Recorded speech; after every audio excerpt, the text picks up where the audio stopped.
Picture a scientist crouched in the red dust of Swartkrans Cave in the cradle of humankind in South Africa. The rock here is the color of dried blood, packed hard around fragments of bone that have waited underground for more than 1.5 million years. Between two fingers, she lifts a single foot bone. It is small, no longer than a thumb, but one end of it is wrong. Instead of the smooth swell of a healthy joint, it erupts outward in a rough, cauliflower bloom of mineral, a knot of bone that grew where no bone should. This is a tumor. It is an osteosarcoma, one of the most aggressive cancers known, and it is roughly 1.7 million years old. Someone walked on this. Some early human relative, long before farming, long before cities, long before a single factory chimney ever stained the sky, moved through the African bush with a malignant tumor swelling inside their foot, each step landing on it. We tend to think of cancer as a disease of the modern world. Cigarettes, processed food, pollution, and plastic, and the hum of the industrial age. So here's the question that little foot bone forces us to ask. Did the people who lived before all of that get cancer too? The short answer is yes. The long answer is far stranger, and it will change what you think cancer even is.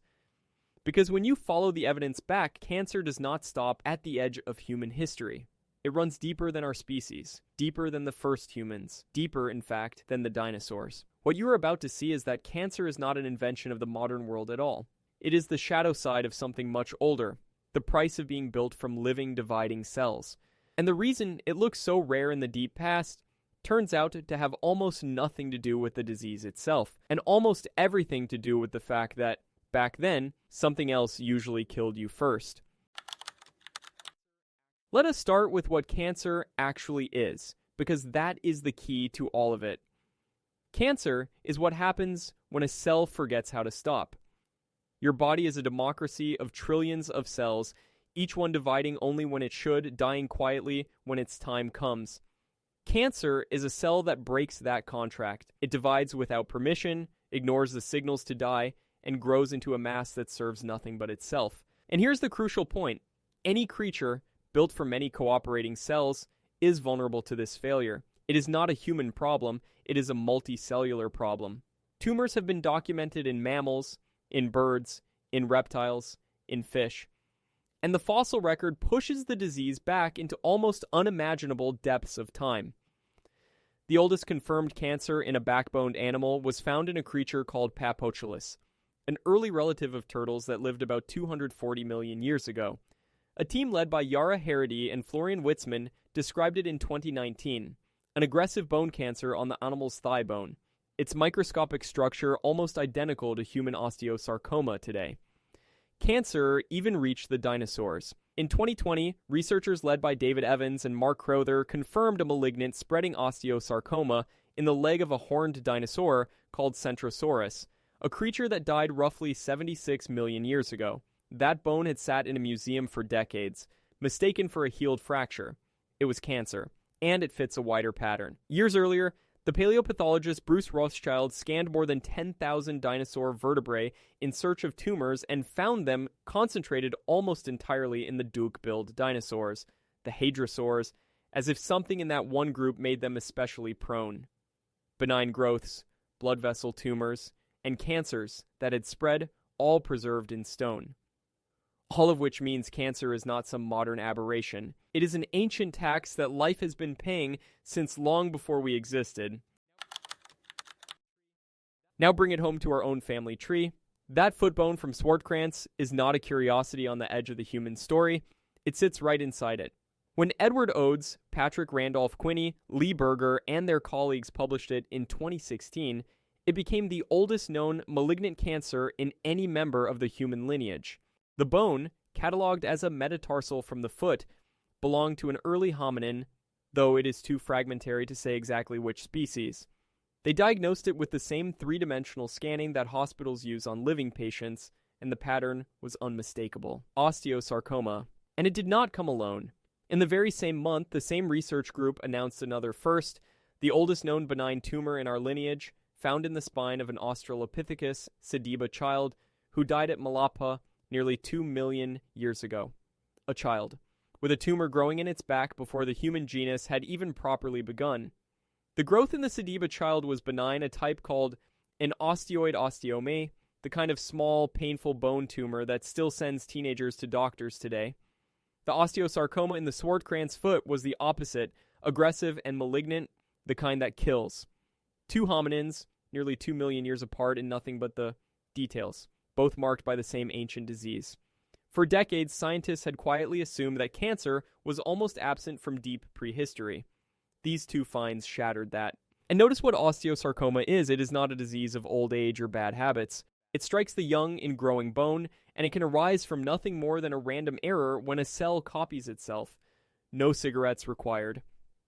Just the raw arithmetic of dividing cells, going wrong 1.7 million years ago, in a foot that still had to carry its owner across the world. Then there are our cousins. The Neanderthals were a separate human species, powerful, intelligent, and gone now for tens of thousands of years. And they got cancer too. At a rock shelter called Krapina in Croatia, archaeologists recovered hundreds of Neanderthal bones excavated over a century ago, between 1899 and the early 1900s. Among them was a single rib. In 2013, David Freyer and his colleagues examined it with modern imaging and found a bone tumor called fibrous dysplasia, a growth that replaces healthy bone with soft, fibrous tissue. At the time, it was the oldest tumor ever identified in the human fossil record, roughly 120,000 years old. Think about when that is. The last warm period before the ice returned. Long before agriculture, long before metal or writing or anything we would call civilization. The rib was one of hundreds of bones pulled from Krapini more than 100 years ago, then sat in a museum drawer until modern scanning finally revealed what it held. And it's not the only sign of illness these people carried. Neanderthal skeletons show healed fractures, worn and diseased joints, ruined teeth.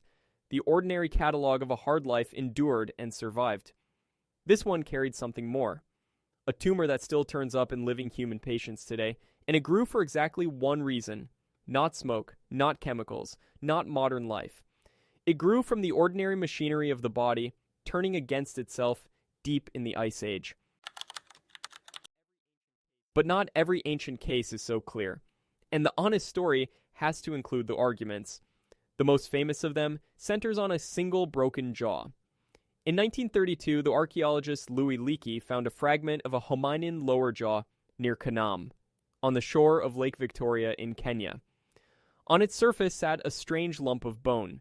Leakey believed the fossil was extraordinarily old, and some later researchers argued that the lump was a tumor, perhaps a form of lymphoma, perhaps another osteosarcoma. If both claims were true, the Kanam jaw would be one of the oldest cancers ever found in a human ancestor, and that is where the trouble begins. Almost nothing about the specimen is settled. Its age was disputed almost immediately because the exact layer it came from was never securely recorded. And the growth itself has been read at least 3 different ways. Some see a malignant tumor, others see a healed fracture, with new bone laid down as the injury mended. Others still see the body's reaction to a bone infection. The great anatomist Philip Tobias spent years studying the jaw, and even his careful work could not force a verdict that everyone would accept. The problem is that a tumor, a healing fracture, and an infected bone can all pile new bone onto a surface, and on a single weathered fragment, those processes can look maddeningly alike. Modern scans have been applied, and modern scans have failed to end the argument. This is exactly why researchers today demand so much before they will say the word cancer: 3-dimensional imaging, thin slices viewed under a microscope, and a direct comparison with the living patients. The Kanam jaw is the perfect emblem of a hard truth in this field. A single damaged bone can whisper several different stories at once, and sometimes there is no way to know which one is true. Eventually, humans stopped just carrying cancer and started writing it down. The oldest surviving description comes from Egypt in a medical text known as the Edwin Smith Papyrus, copied around 1600 BCE from material that may be older still. In it, a physician describes bulging tumors of the breast, cool and hard under the hand. Next to the treatment, the scroll records a single devastating word. There is none. That verdict, there is no treatment, would stand almost unchanged for 3,000 years. The very word cancer comes from this ancient world, from the Greek karkinos, meaning crab. the name Hippocrates gave to the swollen veins spreading from a tumor like the legs of a crab. The physician Galen later reached for a different word, onkos, meaning a swelling or a mass, and it is that word, not the crab, that survives in the name of the modern science, oncology. There is even a hint that the ancients did more than describe these growths. In 2024, researchers examining ancient Egyptian skulls found cut marks around cancerous lesions, the possible trace of a physician cutting into a tumor to see what it was, thousands of years ago. And the disease left its mark on ancient bone as well as ancient paper. At a site called Amara West in what is now Sudan, archaeologist Michaela Binder and her team found the skeleton of a young man who died around 3,200 years ago. His bones were pitted across the spine, the ribs, the pelvis, the unmistakable pattern of a cancer that had begun in soft tissue and then spread. Researchers even wondered whether wood smoke or a parasitic infection common in the Nile had helped set it off. That skeleton is one of the oldest clear cases of cancer spreading through a human body that we have ever recovered. Which brings us to the hardest question of all. If cancer is this ancient, why does it seem so rare in old bones and mummies? In 2010, two researchers, Rosalie David and Michael Zimmerman, took that rarity at face value. They examined the evidence from hundreds of Egyptian mummies, found very few tumors, and argued that cancer was essentially a modern, man-made disease, something our environment and our habits created. It is a striking claim, and most experts who study ancient disease think it goes much too far. Here's why. Start with what fossilizes. The great majority of cancers are soft tissue cancers of the lung, the breast, the stomach, the gut. When a body decays, all of that vanishes. Only tumors in bone or cancers that spread into bone leave anything behind. The fossil record is almost blind to most cancer by its very nature. Then add age. Cancer risk climbs steeply the longer you live, and most ancient people died young. Add the fact that only a small fraction of ancient remains have ever been scanned with modern equipment, and that lesions are easy to miss or mistake. Put all of that together, and the rarity starts to look less like a fact about the disease and more like a shadow cast by an incomplete record. There are three positions here, and it is worth being honest about them. The strong claim that cancer is essentially man-made is rejected by most specialists. The opposite view holds that the rarity is almost entirely an illusion of preservation. And the middle ground, where most researchers now sit, accepts that cancer was genuinely observed less often in the past, but insists it was never truly absent. What we call rarity may simply be the silence of a record that could never see most of the disease in the first place. And this is where the age problem becomes the key that unlocks everything. Cancer is, above all, a disease of time. Every time a cell divides, it risks a copying error. Damage accumulates. The longer you live, the more rolls of that dangerous dice you take, which is why the typical cancer patient today is diagnosed in their mid-60s. Now look at the deep past. Prehistoric life expectancy sounds crushingly low, often quoted around 30. But that number is a trick of the maths, dragged down by how many babies and young children died. Survive childhood, and you could very well reach your 50s, your 60s, and beyond. The real difference is not that no one grew old. It is that far fewer people did.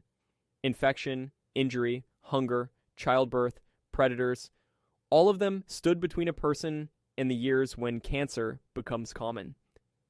So prehistoric groups simply had fewer elderly members sitting in the high-risk window.